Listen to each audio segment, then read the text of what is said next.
Welcome. My name is Virginia Stage. I'm an associate professor of nutrition science and director of the Feed Lab at East Carolina University.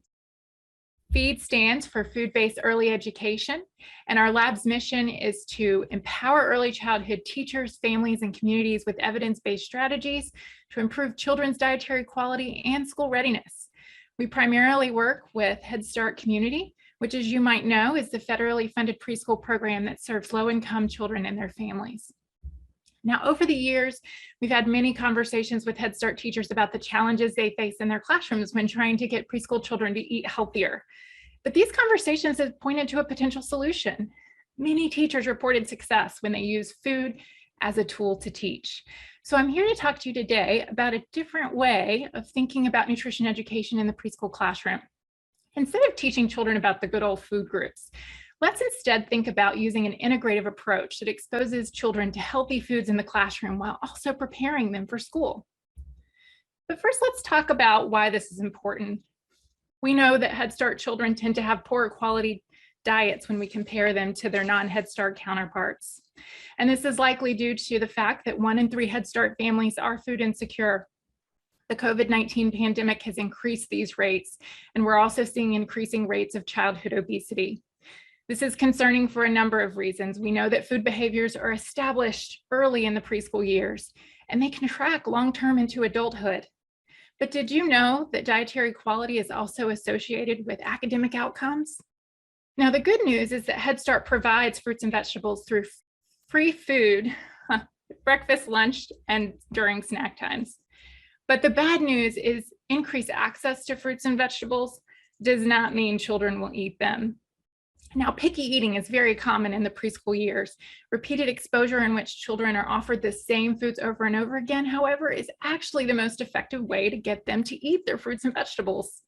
But it might take as many as 8 to 12 exposures to increase the children's willingness to actually eat the foods. And allowing a child to reject and ultimately waste a food that many times is not okay in a food insecure family. So families should not be considered the only influence on children's dietary quality. In fact, teachers had cited themselves as parents at school to indicate the significant impact that they can have and that research shows they can have on children's dietary quality. In our conversations with Head Start teachers, however, they face many challenges, including training, available resources, competing priorities, and even limited time.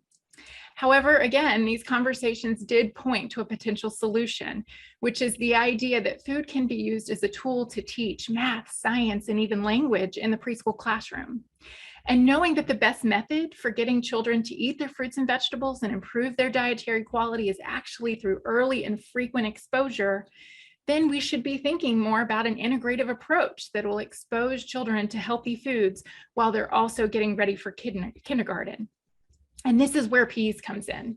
PEAS stands for Preschool Education and Applied Sciences and is funded by the National Institutes of Health. It's a multi-component intervention that is designed to improve teachers' classroom practices while also improving children's dietary quality, cognition, and language. It integrates healthy foods into the science classroom through hands-on learning activities that feature fruits and vegetables. Learning can range from growing foods in the classroom to just exploring their taste and texture. A PEAS teacher is able to receive face-to-face training, access to on-demand learning modules, learning activities for their classroom, and even technical support from our multidisciplinary team.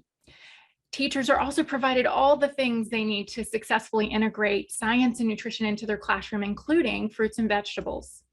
We've already demonstrated this approach works right here in Eastern North Carolina to improve children's dietary quality.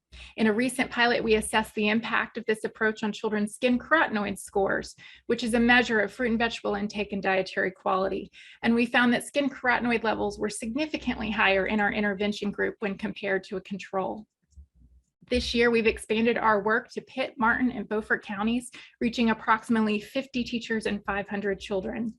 From the managers who support Head Start's mission locally to the teachers that drive the change in their classrooms, and finally to the families who see the positive outcomes around their kitchen table.